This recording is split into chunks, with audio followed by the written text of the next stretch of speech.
Hola, ¿qué tal? ¿Cómo estás? Dios te bendiga en esta preciosa hora.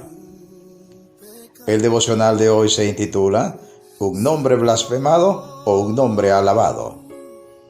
Una aportación de nuestro hermano Marcos Quereques, de Buenos Aires, Argentina, sobre los estudios del profesor Vernon McGee, y una edición especial para YouTube de nuestro hermano Jorge Mario Vidán. Amigo oyente, a lo largo de este capítulo 2 de Romanos, el apóstol Pablo ha señalado una serie de inconsistencias en el judío religioso de su tiempo y, por extensión, en la gente religiosa y moralista en general. Él ha mostrado y demostrado una inconsistencia innegable entre el conocimiento y la práctica de los hombres y también de mujeres religiosos, entre su predicación y su andar, entre su llamado y su real comportamiento, entre su crítica y condena en contra de las personas inmorales de este mundo y su no tan diferente manera de vivir en comparación con ellos. Ahora, en el versículo 24, el apóstol va a pronunciar una nueva acusación en contra de los religiosos, que es de lo más dura y a la vez de lo más verídica. Como está escrito, por causa de vosotros, el nombre de Dios es blasfemado entre los gentiles. Pablo dice que en las Escrituras está escrito que los gentiles, es decir, los extranjeros no judíos, al ver la hipocresía de los judíos religiosos, como sería de esperar, no glorifican el nombre del Señor, sino que lo blasfeman. ¡Cuán terrible el resultado del testimonio del pueblo escogido de Dios, tan contrario a las expectativas y al llamado luz y bendiciones que habían recibido! Ellos debían tener una conducta tal que los paganos e idólatras quisieran glorificar el nombre de Dios de Israel, pero contrario a esto, el mal proceder de los judíos provocaba que el bendito nombre del Señor fuera objeto de burlas y menosprecio. Pero, ¿dónde está escrito esto? Hendriksen señala que Pablo está haciendo una referencia a Isaías 52:5, pasaje ubicado dentro de la conquista de Israel por otros pueblos paganos e idólatras, quienes, suponiendo que cuando una nación era vencida, su Dios también había sido vencido por los dioses de la nación vencedora. En ese tipo de situaciones, la nación conquistada era objeto de blasfemias, lo mismo que su Dios, como dice en Ezequiel 36:20. Cuando llegaron a las naciones a donde fueron, profanaron mi santo nombre, diciéndose de ellos, estos son pueblo de Jehová y de la tierra de él han salido. Entonces los gentiles pensaban de la siguiente manera, si este pueblo se conduce con maldad, su Dios ha de ser malvado también. Si este pueblo ha sido vencido fácilmente, su Dios ha de ser débil como ellos.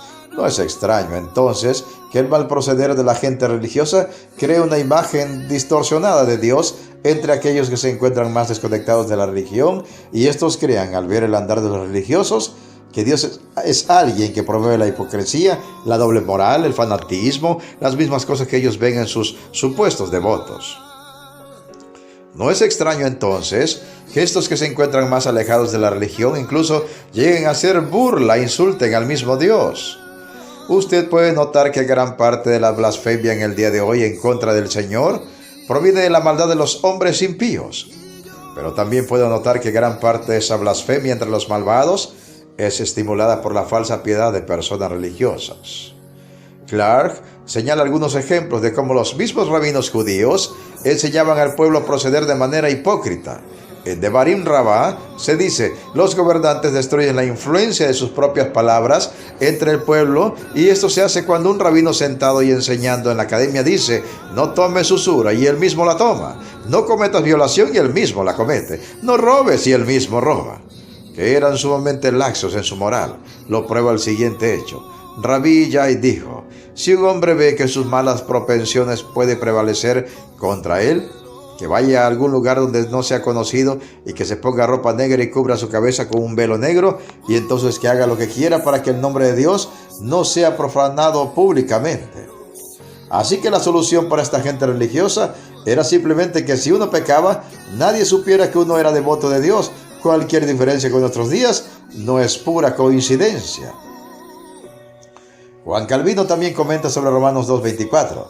Desde que el profeta reprendió, no sin causa a los judíos de su tiempo, que debido a su cautiverio, la gloria y el poder de Dios eran ridiculizados entre los gentiles, como si no hubieran podido preservar al pueblo, a quien habían tomado bajo su protección, mucho más Eres una desgracia y un deshonor para Dios, cuya religión, siendo juzgada por tu vida malvada, es blasfemada. Este punto de vista no lo rechazo, pero prefiero uno más simple como el siguiente. Vemos que todos los reproches lanzados al pueblo de Israel caen en el nombre de Dios, porque como se cuentan y se dice que son el pueblo de Dios, su nombre es como estaba grabado en sus frentes. Por lo tanto, debe ser que Dios, cuyo nombre asumen, es difamado por los hombres a través de su conducta perversa. Fue entonces una cosa monstruosa que aquellos que derivaron su gloria de Dios deberían haber deshonrado su santo nombre, porque seguramente les correspondía recompensarlo de una manera diferente. El apóstol en estos versículos exhibe la imagen más viva de la hipocresía. ¿Hubo alguna vez un velo más hermoso que aquel bajo el cual se presenta el judío? El judío religioso debía ser un hombre de confesión, de alabanza, de acción de gracias, un hombre cuya confianza está en la ley, cuyo alarde es de Dios, que conoce su voluntad, que aprueba las cosas que son excelentes, un hombre que se llama a sí mismo conductor del ciego, una luz de los que están en la oscuridad, un instructor de los ignorantes, un maestro de niños espirituales, un hombre que dirige a otros, que predica contra el robo, contra el adulterio, contra la idolatría y, en resumen, un hombre que se gloría en los mandamientos del Señor, tanto en proclamarlos como en vivirlos. ¿Quién no diría que se trata de un ángel dispuesto en forma humana, una estrella separada del firmamento y que se acerque para iluminar la tierra? Pero observen lo que se esconde debajo de esta máscara.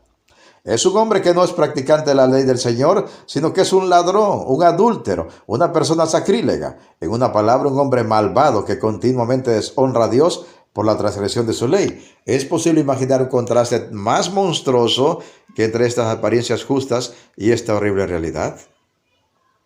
Por eso pregunto en esta hora, ¿es su proceder como devoto de una religión de tal manera que aquellos que se encuentran fuera de su religión blasfeman el nombre de Dios en vez de honrarlo? ¿Es su prédica de su religión de una manera y su conducta de otra, de modo que esto es fácilmente visto por los demás?